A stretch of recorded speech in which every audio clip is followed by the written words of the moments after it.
And thanks for joining us tonight at 6 on air and streaming on 5 News Plus. I'm Darren Bobb. And I'm Morgan Wrigley. First tonight, the Huntsville Fire Chief is sharing some new details after a large house fire that happened over the holiday weekend. Now, crews faced several challenges in that response. 5 News reporter Emily Moss has more. Days after a large house fire here in Huntsville, the extensive damage is still visible even hundreds of feet away. Now, several crews were on scene here until well after 6 o'clock in the morning the next day.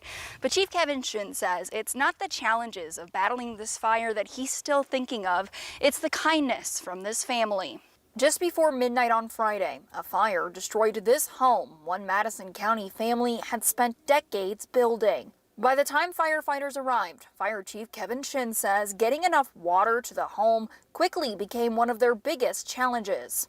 I think our closest fire hydrant was over 1,400 feet, which is an enormous way to, if we were going to try to do a lay-in, it just wasn't possible. We brought in 5 or 6 of the other fire departments in the county to support us. We were totally dependent upon the tanker support that we got to try to deal with that fire.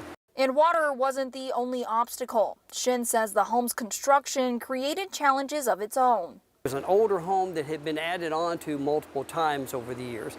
There were different roof pitches, one on top of the other, so that when our firefighters were trying to reach those areas, they were not able to get a stream on the fire because some of the roofs overlapped each other. It just made it very difficult to actually access it. No one was hurt in the fire, though 2 family dogs were killed. Despite losing their home and beloved pets, Shin says the family was still looking out for the firefighters as they worked to save what they could.